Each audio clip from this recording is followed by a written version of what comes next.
Amen. Exactly po mga kapatid, it's 7 o'clock. And good morning everyone. And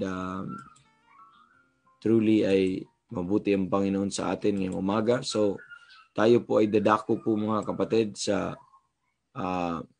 atin pong mensahe ngayong umaga. Let's go on ahead sa atin pong series po na Normal Christian Life. Ay nandun po tayo sa ano po mga kapatid. Doon tayo sa yung characteristic ng heavenly life. And we talk about many things already. And kahapon, we talk about, yesterday po mga kapatid, we talk about our inheritance is in heavenly places or inheritance is heavenly places. So, ngayon po mga kapatid, let's look at i-random lang na ay anuhan na lang natin, isunod-sunod natin. Let's look at 1 Corinthians chapter number 9 this morning. Again, itong mga, knowing these things, itong mga things that we receive in heavenly places or our position in Christ, there is always a corresponding manner of life. That's why we discuss on these things. This would help you how to behave or direct you on how to behave. After knowing these things, mga kapatid, that you have all that you have now is in heavenly places. All that you have, mga kapatid, in the future is in heavenly places. Amen. And you are in heaven now, even before you are in heaven. Amen. And heaven is in you, supposedly po mga kapatid. So, and we need to realize that is our position in Christ. And upon that realization, it would also dictate mga kapatid sa atin pong mga responses and outlook sa buhay. That's why this is critically important po sa buhay natin. 1 Corinthians chapter number 9, we talk about His seat is heavenly, His blessings are heavenly, His home is heavenly, His ministry is heavenly, His warfare is heavenly, His inheritance, His hope is heavenly, His inheritance is heavenly. Ngayon, 1 Corinthians 9. Look at 1 Corinthians 9. The Bible says in verse number 24, know ye not that ye which run in the race run all, but one receiveth the prize. So run that ye may obtain. But look at verse 25. And every man that striveth for mastery is temperate in all things. Now they do it to obtain a corruptible crown. But I'd like you to look at dito. But we, an incorruptible. We, an incorruptible. I therefore so run not as uncertainly, so fight I not as one that beateth the air. But I keep under my body and bring it unto subjection, lest by any means when I have preached to others, I myself should be a castaway. So makikita po natin dito that there is an incorruptible crown. Do you remember 1 Peter chapter number 1? Sabi doon, to an inheritance incorruptible, undefiled, fadeth not away, reserved in heaven for you. So everything in this world, I'd like you to understand, everything in this world is doomed to corrupt. Okay, they're subject to corruption according to Romans chapter number 8. Okay, we are in bondage to that corruption and subject to corruption. Mapapansin po natin. Okay? But mga kapatid, anything in heaven, okay, is not subject to corruption and decay. But anything that are in heaven, they're eternal. They're everlasting. Anything is heavenly, they're enduring. So that is to say, pag makita natin, incorruptible crown. So that means it can be incorruptible. It's because, amen, it is heavenly in nature. It is not a crown given on this earth. Let's look at 2 Timothy chapter number 4. 2 Timothy chapter number 4. We're talking of our crown, okay? 2 Timothy chapter number 4. Ano sabi ng Bible po mga kapatid? Ito yung last part when Paul said, "For I am now ready to be offered," verse 6, "and the time of my departure is at hand." Sabi dito, "I have fought a good fight, I have finished my course, I have kept the faith.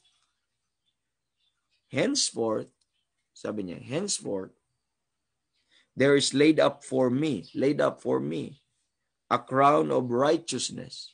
So there is laid up for him. Pero kailan po maibigay itong crown na ito? After his departure.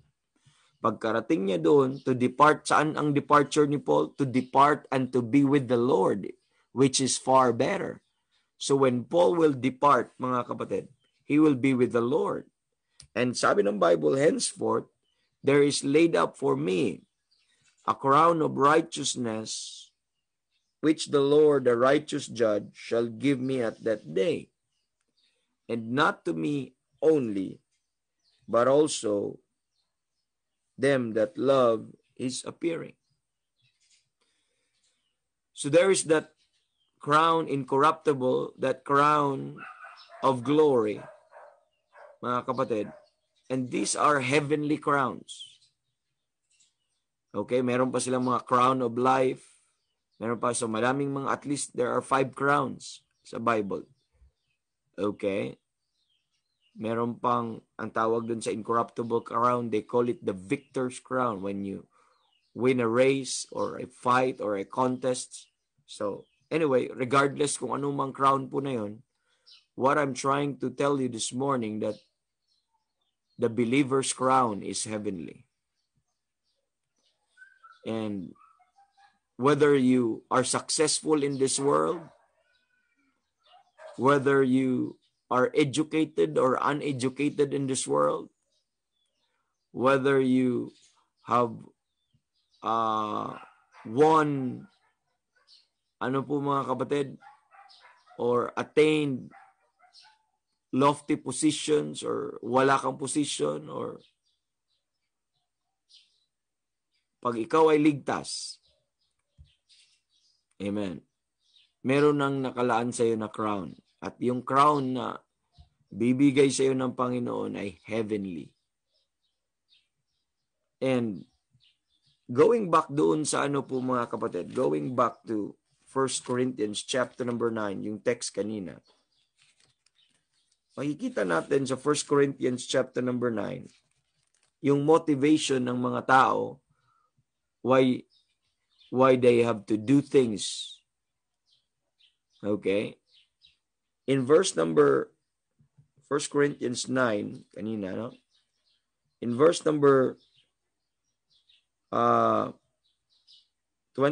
sabi niya, "So run that ye may obtain." So, they do things to obtain something. It could be a form of a reward or all of that.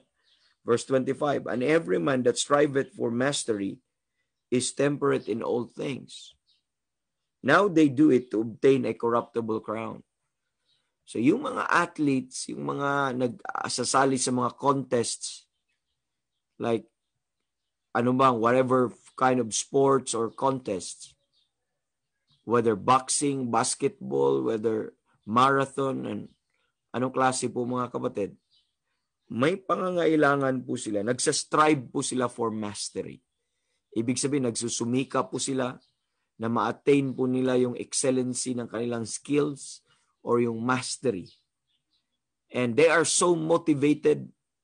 Hindi ko maisip na si Pacquiao po mga kapatid ay trying to pag siya ay may fight, it is mga unimaginable na mga preparations na kanyang ginagawa na hindi kaya natin. Yung diet, yung exercise, yung pag-practice ng kanyang skills, ay he has to put himself in subjection to that. He strive for the mastery. Merong, lalo na sa basketball player po mga kapatid, every day they should shoot and shoot and shoot and shoot. Practice po mga kapatid. Pero pag tamad ka or wala kang enough na motivation, you will not do that. yung mga runners po mga kapatid, and they'll do that, practice and practice, and they put themselves in a discipline, lalo na ang runner kasi ang pagkabigay po dito po mga kapatid, ay that means ay talagang okay yung katawan mo, yung diet mo and everything. Kaya sabi dito, but I keep under my body and bring it into subjection. So as an athlete, ipinasailalim talaga nila sa mga requirements or sa mga proper things na ginagawa, or else they will not win. By the way, you don't fight, you don't join something then you expect yourself not to win. Wag ka na lang sumali kung alam mo palang hindi ka manalo. Ano pang point? Nag-aksaya ka lang ng yung effort. Of course, walang ganon. At lahat po ng mga kapatid, ng mga athletes po na ito, they strive for the mastery and bring themselves into subjection because they want to win. Amen. They want to win. Yun po yung kanilang They would like that to have that po mga kapatid. Amen. So yun po ang kanilang motivation. They want to become champion. They want to become the victor. They want to become the winner. And take note that those are earthly na mga examples na makikita natin. Kaya sinabi po ni Paul dito sa verse number 25, now they do it to obtain a corruptible crown. They do it to obtain a corruptible crown.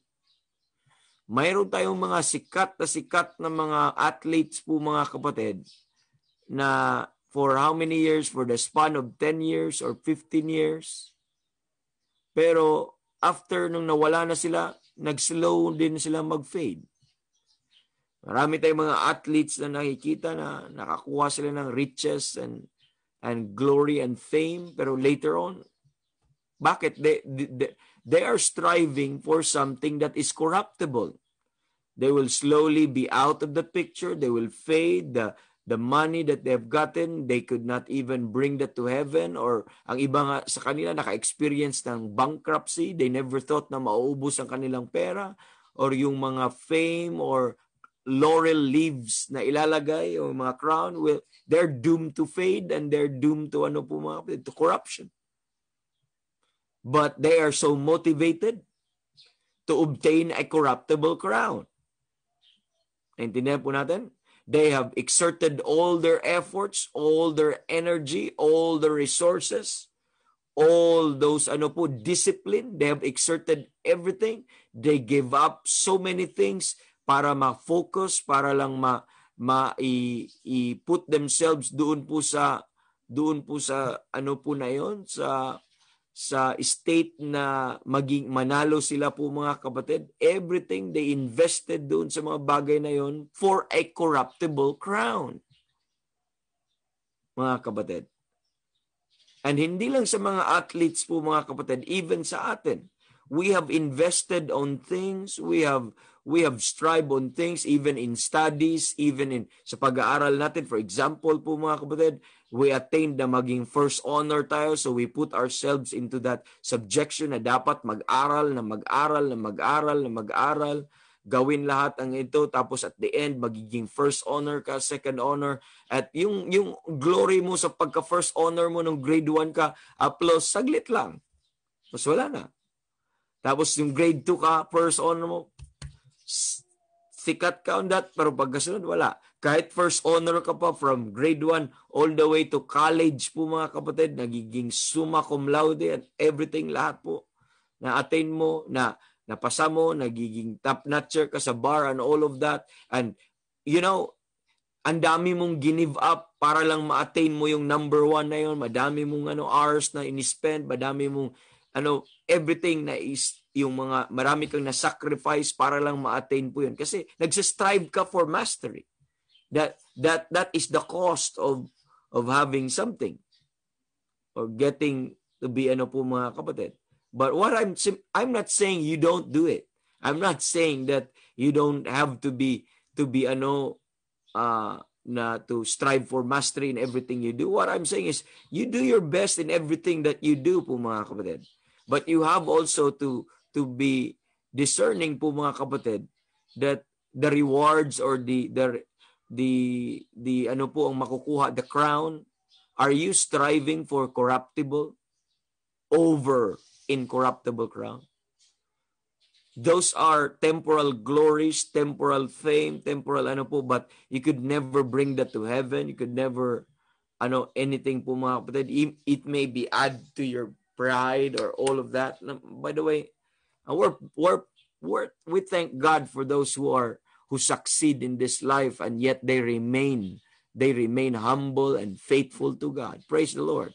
But that's not the case to many of these people po mga kapatid. But there, ang punto ko is they do it to obtain corruptible crown. And they have given their all. They have given the best of their bests. Mga kapatid, are listening. But there is another crown that is far better. Far, far better.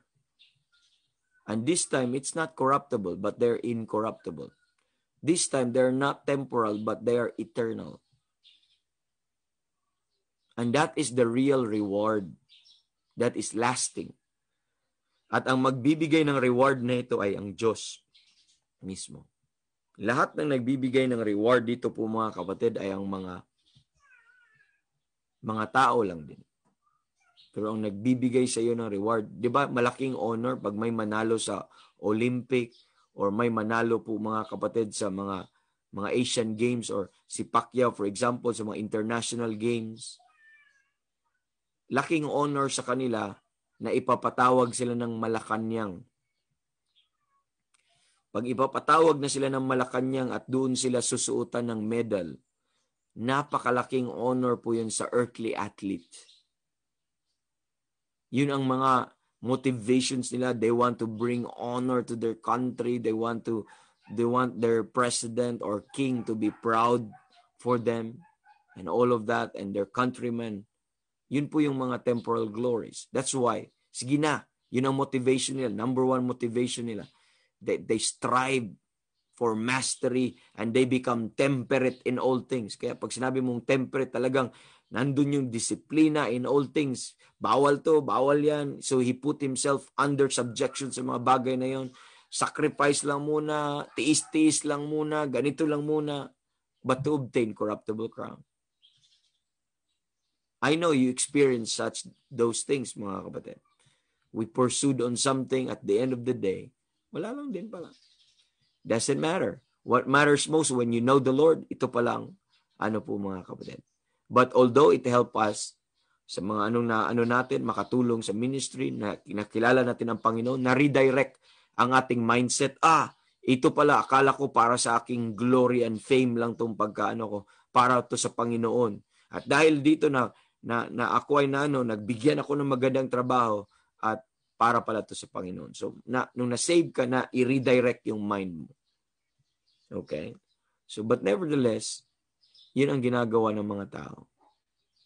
But tayo po mga kapatid, but we, incorruptible. So, what Paul is pointing is, kung ano ang zeal, kung ano ang zeal ng mga athletes, earthly athletes, para maka-obtain ng corruptible crown. What Paul is saying is, much more sana sa atin na ligtas ang zealousness natin na maka-obtain ng incorruptible crown. Because this crown is not worth. Amen. It could not be compared. It could not be compared. The corruptible crown is not worth comparing with the incorruptible crown. And as they obtain ang hardship, ang sacrifices, ang sweat, ang pain to obtain corruptible crown, the same true also with incorruptible crown. You have to be temperate in all things. You have to strive for mastery. And this is in a spiritual realm. And you have to put your body under subjection. Amen. Lest by any means, nakita nyo po, sabi niya, but I keep under my body and bring it into subjection, lest by any means, when I have preached to others, I myself will be a castaway. So ako po ay isang ako po ay isang preacher. Si Paul ay isang preacher. Sabi niya, when I preach unto others, I myself should be a castaway. So that's why ayaw niya magiging castaway. Ayaw niya na ano po mga kapatid, na parang hindi siya makakuha ng hearing, hindi siya papansinin, or wala lang po mga kapatid, or loser. Amen. That's why sabi niya, I put my body, I keep under my body, and bring it into subjection in all things, because that when I preach unto others, lest when I preach unto others, lest by any means when I preach unto others, I myself should be a castaway. You know, ang daming mga castaway na mga Christians ngayon. Mga useless, mga kapatid. Mga hindi magagamit, ang tawag doon, mga inutil na mga Kristiyano. Mga lampa. They never train themselves, exercise themselves for the ministry. They have done nothing for the ministry. All they think is they mind earthly things. But they never thought that there are far better. They know it. They know it po mga kapatid. But they become so carnal and covetous of these earthly trophies and earthly rewards and earthly accomplishment. But they never care about the real crown, the real reward. Amen. And what glory sa kanila, sa mga earthly athletes, kung ang magbibigay sa kanila po mga kapatid yung presidente. Pero ang magbibigay sa Kristiyano ng kanyang race, sa kanyang fight in this Christian life po mga kapatid. Amen. Ay ang Diyos mismo is the one who died for him. He will stand before the one who died for him and the one that put him in the race. And that's why when Paul said po mga kapatid, sabi niya dito, I therefore so run, knowing I am doing this to obtain incorruptible crown, I therefore so run, not as uncertainly. So he see to it, when he do the work of the ministry, not as uncertainly. He will see to it that he is certain that he will get the crown. What's the point, mga kapatid, of running? You will just be tired if you are not aiming at the prize. If you are not aiming to win. If you are not fighting to win or running to win. What's the point of your life po mga kapatid? Amen. Just like the athlete, they'll run for their country, they'll run for the honor and pride. The same truth sa atin, we will run for God and amen, and for Him and for His glory. Amen. And we want one day that God of heaven will say, well done, my good and faithful servant. Amen. We want it one day that the God who died for you, and you will stand before Him and say, well done. You have done what you could. You have done what you could. That's one of the most, mga kapatid, beautiful commendation of the Lord to anybody. On that woman, may dalang alabaster's box, binigay niya precious ointment, pinoured out niya sa Panginoong Jesus, at pinigilan siya ng mga apostles po mga kapatid na hindi gawin. Pero sabi ng Panginoon, let her alone. She had done what she could. And it was the commendation from the Lord Himself. She had done what she could. Amen. Have you done what you can? And what you can po mga kapatid in your life. Or palampa lang tayo, or basta-basta lang tayo, pabanjing-banjing lang tayo. Amen. God is concerned about quality. Therefore, so run. Are you running your Christian life? You have a race. Amen. That is set before you. Let us run with patience the race that is set before us. And as we run, we look on that prize, looking unto Jesus, the author and the finisher of our faith. He is our motivation po, mga kapatid. Amen. Do you enter Christian life with uncertainty? Do you enter into the ministry with uncertainty? Mga kapatid, when you do that, you lack motivation, you have no ano po mga kapatid. Ang reward po natin dito, habang nagpipreach po tayo, kahit sa tingin mo po mga kapatid, we're just doing what the Lord told us to do. At ang reward po yun, may mga responses sa mga tao, may mga, yun, kahit isa, dalawa, tatlo, apat, praise God. But you see to it mga kapatid, nagpipreach tayo because we know the gospel has an effect. We preach the truth because we know it has an effect. Why should I preach if I don't know? If I say no, wala naman tong epekto, bakit ako bahala na? See, no, I am motivated that the more I preach and I preach and I preach, there will always be an effect to those who will hear. And that is the comfort of the preacher po mga kapatid. Amen. Ikaw preacher ka, tapos feeling mo cast away ka. Wala naman, hindi naman ako magagamit ng Panginoon. Wala naman ako. Amen. I don't want to be a castaway. I would like to run, not with uncertainty. So fight I not as one that beateth the air. When I fight, I don't want to beat the air. I want to hit the target. I want to hit that aim. Mga kapatid, it's very tiresome in the ministry if you're just beating the air, if you don't know your objective, if you don't hit your objective, it's very tiresome. Okay, when Paul said, fight I not as one that beateth the air, you know, I told you that over and over po mga kapatid, napakahirap po sa isang boxer, nakakawala ng stamina po when he exert all his effort in his fist and when he start to punch mga kapatid and he hit nothing, nakakapagod po yun po mga kapatid. You don't know your target, you don't know your objective, and you're not hitting your target, you're not hitting your objective. That's a very tiresome life. Very tiresome. Nasa ministry ka pa.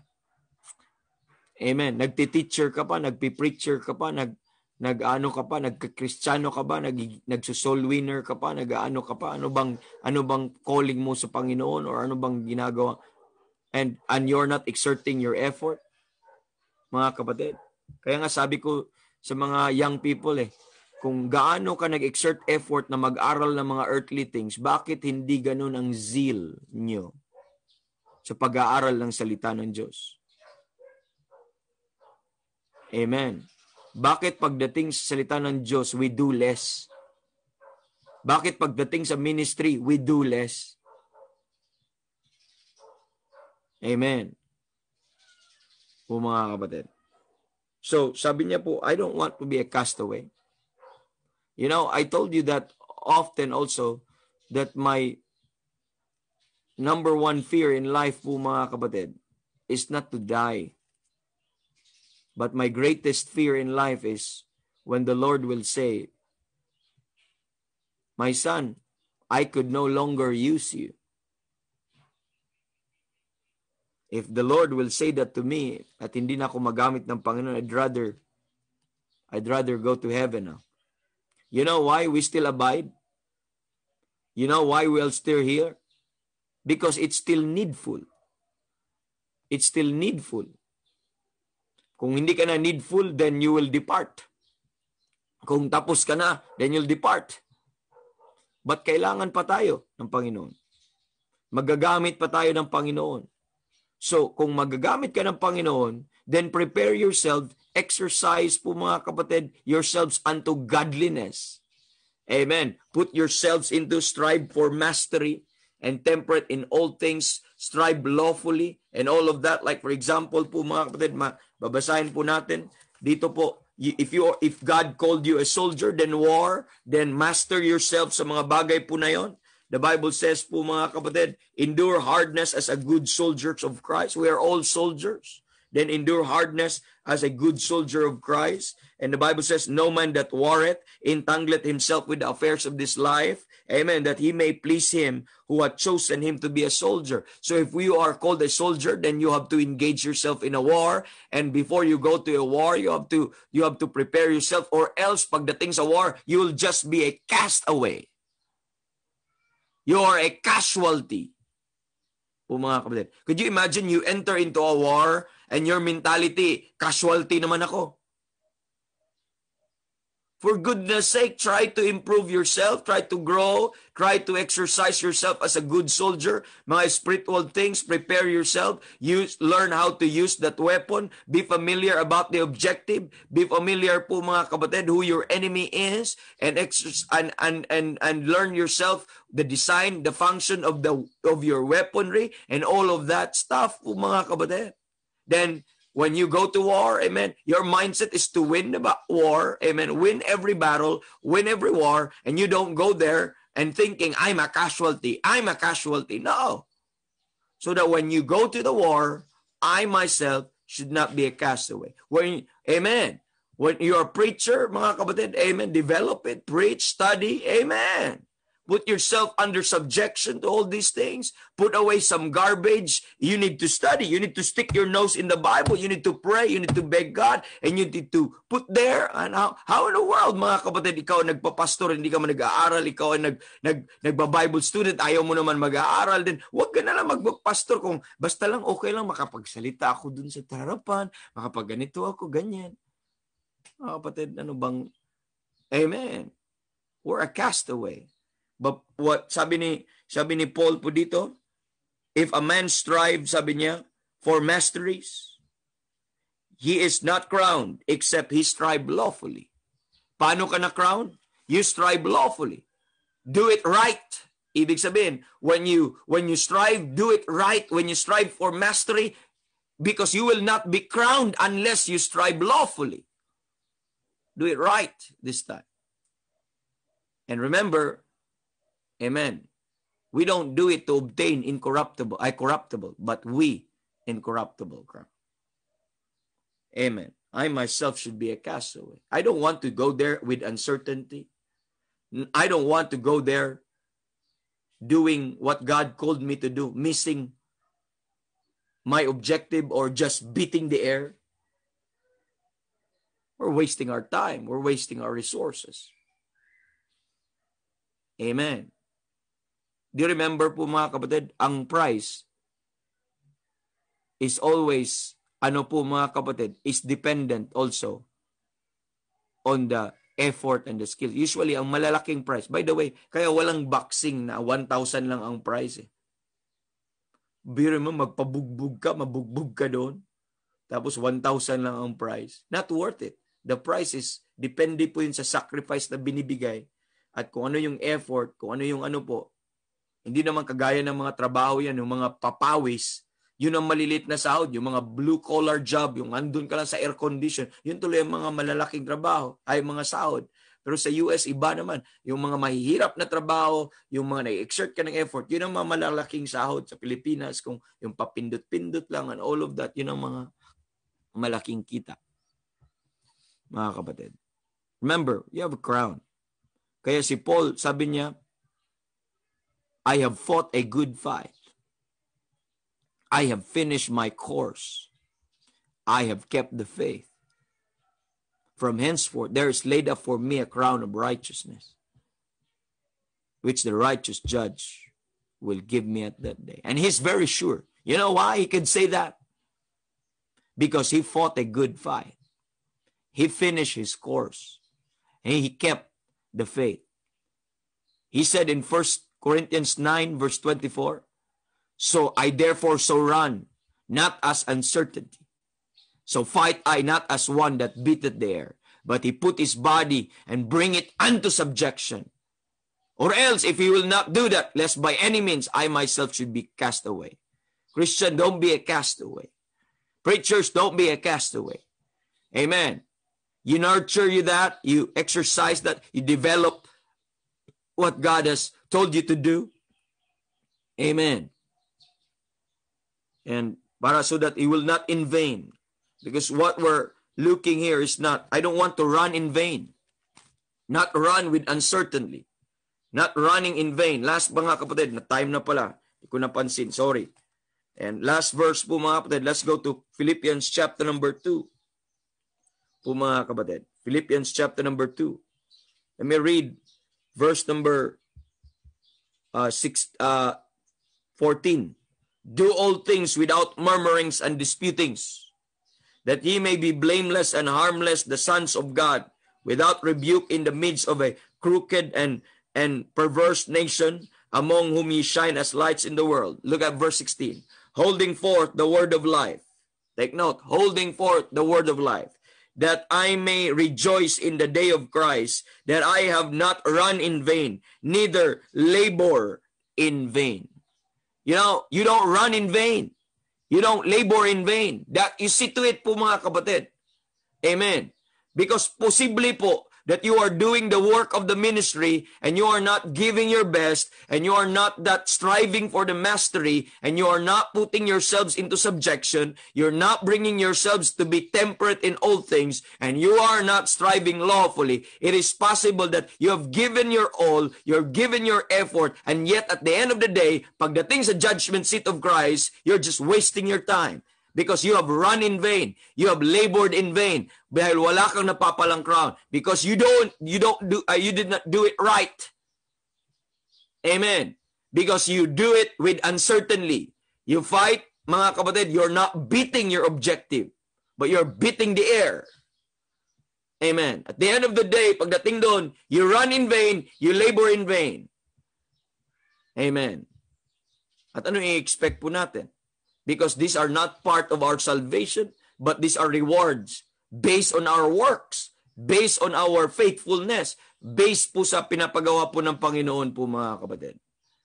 You know, because we exert more effort to earthly things, to corruptible crown rather than incorruptible crown. Sa mga bagay po na ito.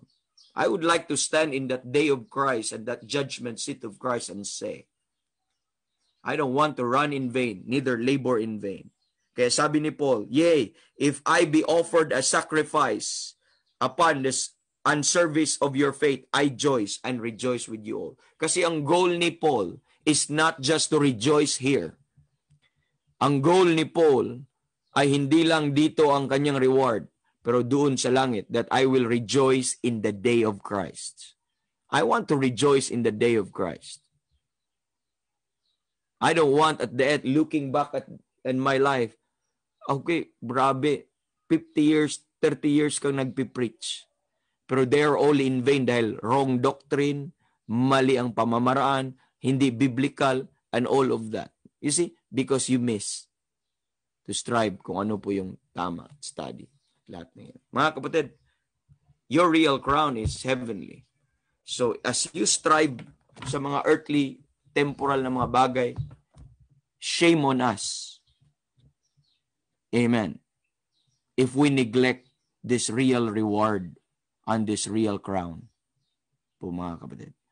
This should direct your motivation and aim sa buhay. When you know who you are and what your position in Christ, then it will direct your aim. My aim now, my aspiration now, my objective now is to exert more effort and more time and energy to my real reward, to the real crown. Magbabago ang iyong perspective. Hindi ka na pressured masyado na ikaw yung champion dito, ikaw yung winner dito, pero dito mo ilalagay sa mga spiritual things. Yun ang nagagawa po ng knowledge ng mga bagay po na ito po mga kapatid. Question is, what are you running for today? What are you fighting for today? What are you striving for today? Amen. What are you laboring for today? And I hope po mga kapatid, it's incorruptible crown ang nasa mind po natin. because that is the real reward that God will give you in glory. Thank you very much, brethren. Good morning sa lahat. Good morning, and have a good day, everyone. And enjoy this morning and praise the Lord. Amen. God bless. Brother JR, Brother